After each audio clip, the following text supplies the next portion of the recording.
Artificial insemination के अंदर अगर सीमेन स्टेशन में नंदी आ जाता है तो उसके एक हफ्ते में 1000 डोज तक भी बन जाते हैं।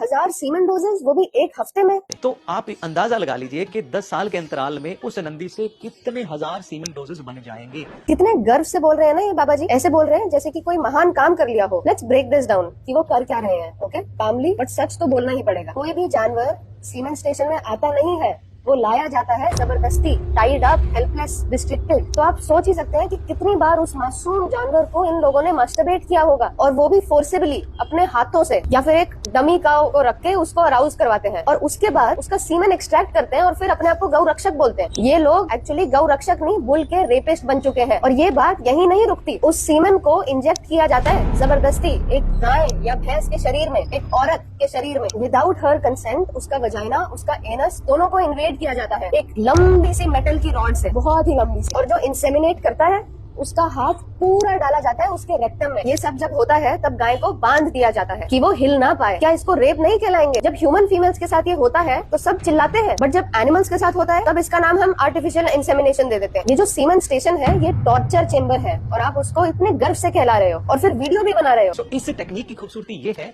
कि नंदी एक जगह खड़ा है लेकिन उसके बछड़े बछड़ियां अनेक जगह पर पैदा हो रहे हैं। आप कह रहे हो ये टेक्निक की खूबसूरती है? Shame on you. और वो जो सीमेन डोजेस हैं वो देश के किसी भी कोने में भेजे जा सकते हैं, यहाँ तक कि उन्हें विदेशों में भी भेजा जा सकता है। नंदी पंजाब में खड़ा हुआ है लेकिन उसकी बछड़ी और बछड़ा तमिलनाडु में भी पैदा हो रहे हैं, महाराष्ट्र में भी पैदा हो रहे हैं, वो किसी भी स्टेट में पैदा हो रहे हैं। हालांकि अगर तमिलनाडु वाला गौपालक ये चाहे कि पंजाब की कामधेनु गौशाला से वो बुल लेकर जाए और अपनी गायों को क्रॉस करवाए तो आप अंदाजा लगा सकते हैं कितना खर्चा होगा। ये पॉसिबल नहीं है। एक नंदी पंजाब में खड़ा है और उसके बच्चे तमिलनाडु में हो रहे हैं। आप इसको विकास और डेवलपमेंट कहते हो? मैं इसको एनिमल एक्सप्लॉयटेशन कहती हूँ। आप शर्मिंदा होने की बजाय प्राउड फील कर रहे हो। Just because you wear saffron clothes doesn't make you a saint. The truth is you are a part of a system that rapes animals every single day, जिसको हम बड़ी आसानी से डेयरी इंडस्ट्री और दूध के उत्पाद कहलाते हैं। It's time we stop calling it dairy industry and start calling what it really is, rape, abuse, exploitation. दूध छोड़ो, आंखें खोलो। सो डियर व्यूअर्स, जो भी लोग ये वीडियो देख रहे हैं, इसी तरीके से दूध आता है। कोई प्यार से नहीं आता, कोई नेचुरल तरीके से नहीं आता, लेकिन वायलेंस से आता है। और वो दूध कभी आपका या मेरा था ही नहीं, वो एक बच्चे का हक। और सबसे आयरॉनिक बात, आप राम और कृष्ण के नाम से ये सब जस्टिफाई कर रहे हो। वो राम जिनकी आप बात करते हो वो तो मर्यादा पुरुषोत्तम थे, लेकिन आप पशु की मर्यादा का बलात्कार कर रहे हो।